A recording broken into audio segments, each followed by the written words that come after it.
চাকরির পরে এবার রাস্তা চুরিতেও অভিযুক্ত মানিক ভট্টাচার্য। দলীয় কর্মীদের চোর চোর স্লোগানের মুখে মানিক ভট্টাচার্য। নিজের বিধানসভা কেন্দ্রেই চোর চোর স্লোগানের মুখে মানিক ভট্টাচার্য। আজকে সেই রাস্তা কাজ করার জন্য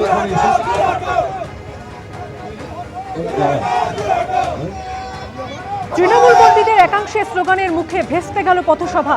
রাস্তার শিলান্যাস উপলক্ষে পলাশীপাড়ার বিধায়কের পথসভা। নিয়োগ দুর্নীতিতে জামিনে মুক্ত মানিক ভট্টাচার্যকে দেখেই চোর চোর স্লোগান। স্লোগানের মুখেও সভা চালিয়ে যাওয়ার চেষ্টা তৃণমূল বিধায়কের। এরকম কিছু হয়নি, অস্বস্তি এড়াতে দাবি পলাশীপাড়ার তৃণমূল বিধায়কের।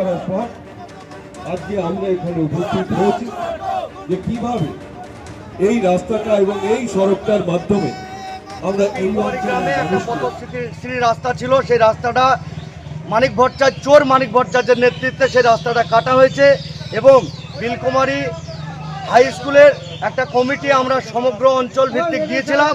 সেই কমিটিটাকে রাতারাতি চেঞ্জ করে অন্যজনাকে সেই কমিটির সভাপতি তৈরি করেছে। উনি পশ্চিমবাংলার মধ্যে সবথেকে বড় চোর, চাকরি চোর। এই বিধানসভায় আমরা মানিক ভট্টাচার্যের মতো নোংরা চোরকে আমরা আর চাই না। তার বিরুদ্ধে আমরা আজকে আমাদের এই আন্দোলন এবং এই বিক্ষোভ থেকে আমরা আগামী দিনে ওনার বিরুদ্ধে যত রকম বড় প্রস্তুতি নেব এবং আজকে প্রশাসনিকভাবে একটা রাস্তার উদ্বোধন করতে উনি এসছেন। সেখানে বিলকুমারী পঞ্চায়েতের প্রধান সহ একাধিক তৃণমূল কংগ্রেসের মেম্বার এবং নেতৃত্বকে জানায়নি, কয়েকটা চিটারকে নিয়ে উনি আজকে এই রাস্তার উদ্বোধন করতে এসছেন। এর বিরুদ্ধে আমাদের আজকে এই প্রতিবাদ। ওটা আমার কাছে খবর এসছে, সেই হিসেবে আমি এতটা বলতে পারি, এটা মমতা বন্দ্যোপাধ্যায়ের উন্নয়নের এত হুড়োহুড়ি, মানে মানুষের মধ্যে এত চাহিদা যে মানুষ অপেক্ষা করতে পারছে না। আপনারা জানেন গ্রামের যে রাস্তাগুলো মানুষ কিন্তু তাড়াতাড়ি করতে চায়, তাড়াতাড়ি যেন হয়, প্রত্যেক মেম্বার চায় যে আমার রাস্তাটা আগে হোক। তো সেই হিসেবে আমি যেটা শুনলাম, যতটুকু খবর এসছে আমার কাছে, যে এই রাস্তা নিয়ে একটু ভুল বোঝাবুঝিতে যে রাস্তাটা হয়তো হওয়ার দরকার ছিল আগে, সেটা হয়তো পরে হচ্ছে, ওটাও হবে। তো এই ভুল বোঝাবুঝি ঘটনাটা ঘটেছে, এমন কিছু না। এটা আমরা ওটা অলরেডি ঠিক হয়ে গেছে এবং তেমন কোনো এর মধ্যে দলের কোনো রাজনৈতিকভাবে কোনো প্রভাব এটা পড়বে না, পড়েও। বারবার সময় চাইছে কেন্দ্রীয় এজেন্সি, বারবার পিছোচ্ছে শুনানি। সুপ্রিম কোর্টে আইপ্যাক মামলার শুনানিতে বুধবার সলিসিটর জেনারেল জানান রাজ্যের বক্তব্যের জবাব দিতে চান তারা, আর তা জমা দেওয়ার প্রক্রিয়া চলছে। কিন্তু শুনানির আগেই তা জমা দেওয়া হলো না কেন? এর নেপথ্যে সেটিংয়ের গন্ধ পাচ্ছে সিপিএম কংগ্রেস, যদিও তা মানতে নারাজ তৃণমূল বিজেপি। সুপ্রিম কোর্টে আইপ্যাক মামলার শুনানি বারবার পিছিয়ে যাচ্ছে, বারবার সময় চাইছে কেন্দ্রীয় এজেন্সি, বারবার পিছোচ্ছে শুনানি। 8ই জানুয়ারি কয়লা পাচার সংক্রান্ত মামলায় আইপ্যাকের কর্ণধার প্রতীক জৈনের বাড়ি এবং আইপ্যাকের অফিসে তল্লাশি অভিযান চালায় ইডি। তল্লাশি অভিযান চলাকালীন সেখানে ঢুকে নথি নিয়ে বেরিয়ে আসেন মমতা বন্দ্যোপাধ্যায়। জানিয়ে চুরি ডাকাতির মতো বিস্ফোরক অভিযোগ তোলে এনফোর্সমেন্ট ডিরেক্টরেট। শুরুতে দ্রুত শুনানির জন্য আর্জি জানাচ্ছিল কেন্দ্রীয় এজেন্সি ইডি, কিন্তু তারপর থেকে তারা বারবার সময় চাওয়ায় পিছিয়ে যাচ্ছে মামলার শুনানি। বুধবার দ্বিতীয়বার এমনটা হলো। আর মুখ্যমন্ত্রীর বিরুদ্ধে মামলায় কেন্দ্রীয় এজেন্সির এই বারবার সময় চাওয়ার মধ্যেই রাজনৈতিক গন্ধ পাচ্ছে কেউ কেউ। ইডি দিল্লির প্রভুদের কথায় এমনভাবেই চলবে যাতে পশ্চিমবাংলায় তৃণমূল এবং তৃণমূলের নেত্রী সুবিধা পায়। আসলে দিল্লির প্রভুরা ইডিকে বলে দিয়েছে যে এই কেসকে গুরুত্ব দিও না ভাই, আমাদের পশ্চিমবাংলার রফা আছে তৃণমূলের সঙ্গে বিজেপি। 15ই জানুয়ারি সুপ্রিম কোর্ট নির্দেশ দিয়েছিল ইডির বিরুদ্ধে মামলাকারীকে হলফনামা দিতে হবে। 2রা ফেব্রুয়ারি সেই হলফনামা জমা দেয় রাজ্য সরকার। 3রা ফেব্রুয়ারি সুপ্রিম কোর্টে শুনানি হওয়ার কথা ছিল, কিন্তু হলফনামা খতিয়ে দেখার জন্য সময় চেয়ে আবেদন করে ইডি। আবেদন মেনে শুনানি 1 সপ্তাহ পিছিয়ে দেয় সুপ্রিম কোর্ট। পরের শুনানি হওয়ার কথা ছিল 10ই ফেব্রুয়ারি। সেদিন রাজ্য সরকারের আইনজীবী কপিল সিব্বল অসুস্থ থাকায় শুনানি স্থগিত হয়। বুধবার সলিসিটর জেনারেল সুপ্রিম কোর্টে জানান রাজ্যের বক্তব্যের জবাব দিতে চায় তারা, জবাব তৈরি, তা জমা দেওয়ার প্রক্রিয়া চলছে। এরপরে শুনানি পাক্কা 1 মাস পিছিয়ে দেন বিচারপতিরা। এর মধ্যে 28শে ফেব্রুয়ারি চূড়ান্ত ভোটার তালিকা প্রকাশিত হবে। মার্চের প্রথম সপ্তাহে বিধানসভা ভোটের দিনক্ষণ ঘোষণা হয়ে যেতে পারে। আইপ্যাক মামলার পরবর্তী শুনানির তারিখ পড়লেও এইসব হয়ে যাওয়ার পর আইপ্যাকের হিয়ারিং পিছোতেই থাকছে। আর কত পিছবে? পিছিয়ে পিছিয়ে পিছিয়ে পিছিয়ে যখন এই ইস্যুটা একদম মরে যাবে, বাংলার মানুষ ভুলে যাবে, তখন দিদিও খুশি, দাদাও খুশি। যদিও সেটিং তত্ত্ব মানতে নারাজ তৃণমূল বিজেপি।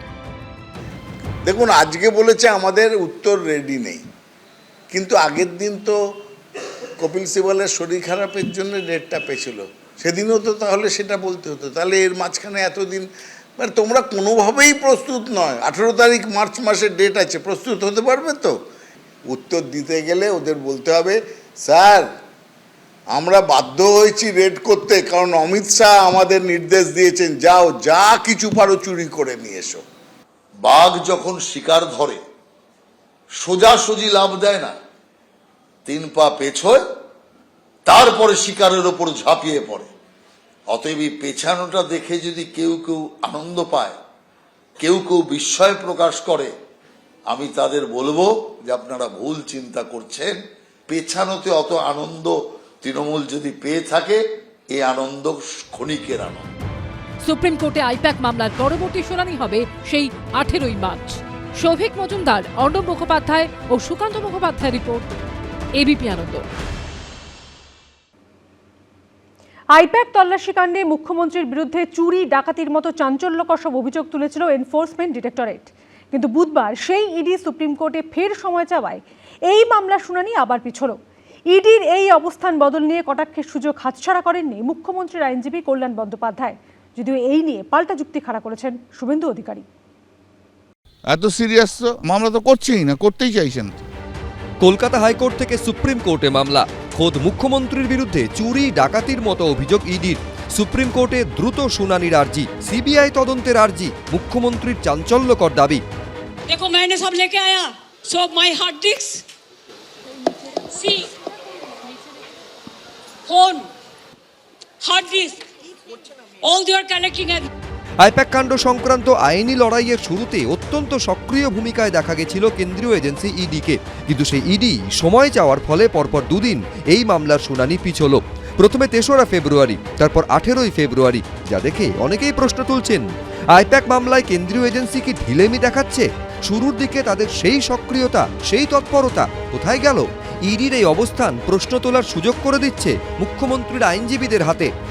এত সিরিয়াস তো, এত বড় বড় কথা বললে কি করে হবে? বাইরে এত বড় বড় কথা বলে সিরিয়াস থাকলে মামলা শুনবে না, মামলা করবে না, মামলা তো করছেই না, করতেই চাইছেন তো। উই আর হোপফুল, কারণ প্রকাশ্য দিবালোকে সব ক্যামেরার সামনে ফাইলগুলো হাতে নিয়ে বলেছিলেন আমি কাড়িয়ে নিয়ে এলাম। তো নিজেই চোর স্বীকার করেছে নিজে যে আমি চুরি করেছি। যেমন শাহজাহান ইডির উপর হামলা করেছে, জেলে পড়ছে। মমতা ব্যানার্জিকেও একইভাবে আইনের আওতায় আনা উচিত। শাহজাহানের ক্ষেত্রেও সময় লেগেছিল, মমতা খালার ক্ষেত্রেও টাইম লাগবে। কিন্তু বিশেষ রাজনৈতিক সমীকরণের জেরে সবকিছু চাপা পড়ে যাবে না তো, এই প্রশ্নও তুলছেন কেউ কেউ। এইসব নাটক করতে কোনো মানে হয় না। তাহলে ইডির আসার বাকি দরকার ছিল, আর দিদির ইডির ফাইলপত্র নিয়ে রাস্তায় বেরিয়ে বাহাদুরি দেখানোর কি দরকার ছিল আমরা জানি না। ইডিকে যে আমি প্রথম দিন থেকে ইডিয়েট বলি, এটা কিন্তু ইডি আরেকবার প্রমাণ করে। শেষ অবধি কি হবে মামলার পরিণতি? কি ছিল ফাইলে? মুখ্যমন্ত্রী জোর করে নিয়েছিলেন, নাকি তিনি চাইতেই ইডি দিয়ে দিয়েছিল? দুপক্ষই নানা দাবি করছে, কিন্তু প্রশ্নটা হলো আসল সত্যি কি কোনো দিন সামনে আসবে, নাকি রাজনীতির খেলায় সব ধামাচাপা পড়ে যাবে? বিজেন্দ্র সিংহ, সৌভিক মজুমদার, রাজীব চৌধুরী, এবিপি আনন্দ। এবিপি আনন্দ, এগিয়ে থাকে, এগিয়ে রাখে।